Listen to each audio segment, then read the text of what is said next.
Hi everybody, I'm Ryan Popalis, and I'm going to be analyzing the Red Dog graphic novel written by Rob Cohen and Andy Ewington, published by 451. It was released on April 18th, 2018. Rather than being an episodic or a one-shot graphic novel, it's a 210-page compilation of 6 issues in the miniseries by the same name. Issue number 1 was published in November of 2016, and the final issue, number 6, was published in September of 2017. Since it's a compilation, the credits are a bit long, so I'm going to get that out of the way right now. It was written by Cohen and Ewington. Ewington adapted the story from the original novel Red Dog. Art was by Rob Atkins and Alex Cormack, with inks by Juan Castro, Ernest Jackson, Mark Perugia, and Brian Shearer, and was colored by John Rausch, with lettering done by Taylor Esposito. The covers were done by W. Scott Forbes and Tom Velez, with editing done by James B. Emmett and David Forrest. The story is loosely broken up into 3 acts, where Act 1 starts on page 5 after the credits, the letter from the writer, and the original cover from the first issue. It does follow the 25-50-25 split that we've been looking at in class. If you're thinking of the extra covers that they put in, the extra content at the end, and the letter from the writer at the beginning.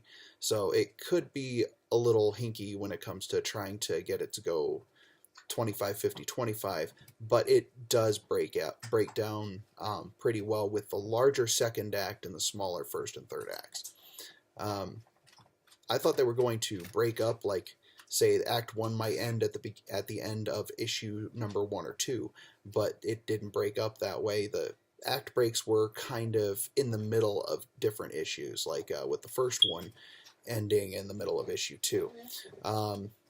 Act 1 ended up concluding on page 44 after the main threat, the aliens called the Kira, were introduced when they came and they tried to raid the colony's supply switch. In the first couple of pages, we were also introduced to Kyle and his Q dog, which is later known as Red.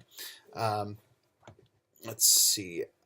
On page 45, Act 2 started, where Kyle's reprimanded and punished by his father, Hank, for disobeying orders during the Kira's raid. He ended up nearly getting himself killed, and he was only saved by his robotic dog. His uncle saves him from his forced captivity, and gives him 5 more Q dogs to play with, and now Kyle ends up having a pack. With all the different dogs, he had to name them all, and that's where Red ended up getting his name. Shortly after that, Red ends up disappearing and going into the wastelands of Kirawan, and Kyle leaves to go get him. Finding out that he's AWOL, Hank decides to go after him and forms a posse where they jump in their tanks and they go out and they try to find him. At one point, they end up having to fight off a gigantic slithering swarm of centipedes, and that's a lot of teeth. Kyle rescues Salamat, a mantis-like alien called a Wani, who decides to join Kyle's quest as a way to say thanks. After fending off a horde of giant swollen ticks, which was just creepy, Kyle finds out that Red was taken and is being used in an alien dogfighting ring.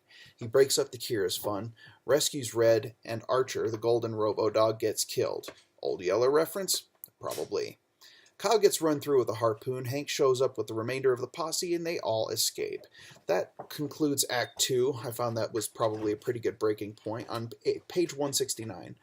On 170, they're in an underground hive of the friendly Wani, and we find out that when Kyle gets run through by a harpoon, that he's actually a robot. That's why the atmosphere didn't kill him when he ended up getting stabbed. I found that to be the most significant change for Kyle. It was kind of abrupt, but and though he's always been mechanical, he doesn't really change throughout the story, but he does look at his life differently. So that's where the change really comes in. The whole crew's chased back to the colony by a Kira war party, and we find out that the female is actually a princess of some kind, willing to make a truce with the humans and the Wani. Kyle agrees to repair Archer and give him to the Kira princess as part of the truce. The treaty's made, the demographic of the colony is changed, and Kyle strangely gets over his existential crisis pretty quickly. He even asks his uncle for a few upgrades. The story and character arcs are pretty closely meshed, and I think it all wraps up nicely in the end. Some questions were left unanswered, but I think that was intentional, leaving room for possible future stories in the same universe or even with some of the same characters. Directional flow was well placed in the story, with the action mostly moving left to right, like when one's reading. There isn't a lot of background to foreground action, but main things were put on the left side of the panel, while the secondary things were put on the right side of the panel, just to give them more emphasis, or most movement and direction was made from left to right as well. The voice balloons were usually placed where it would draw the reader. So if it was the first panel on the page, sometimes they were put down at the bottom to draw the reader to read the next panel, and the next panel sometimes had the balloons up at the top of the panel just to draw you there. Several of Scott McCloud's transition types were used, with action to action, moment to moment, aspect to aspect, and subject to subject transitions. These drove the action, and I saw there were a couple of flashbacks too. There were two things that marked him. You would see a solid color tint on most of that page, showing that it was a flashback. And also, there was an aspect to aspect transition in those frames as well, because you didn't see a lot of voice going on. It was either narrative and aspect to aspect transitions, but there was several voice balloons used in the history part where Salamat is describing the history of Kira Wanda Kyle, but those the aspect to aspect transitions were still used, kind of like a little signal that it was a history lesson or a flashback. As for making each page a mini comic, setting the scene in the first panel and compelling the reader to go for the next page in the last panel, this was exercised through most of the book.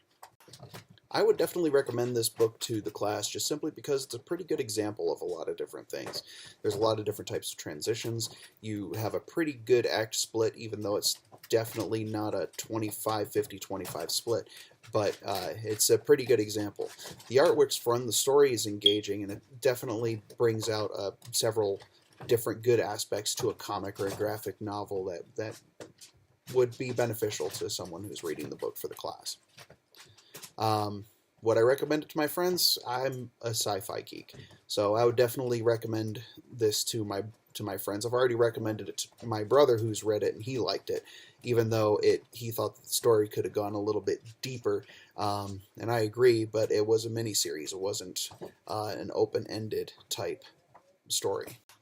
And for my fun fact, Red Dog isn't just reference to the Red Dog, but I think that with all of the rushing in going on in the story, it might also be a reference. There might have also been references to Don the Red Dog Ettinger. He was a football player in the late 40s and early 50s and was known for his quarterback sacks, earning him the moniker Red Dog, kind of like when Kyle rushed in to save Red. Thank you for watching my analysis of Red Dog. I hope it wasn't too torturous for you. Everybody have a great day, and I hope to see you in the next class.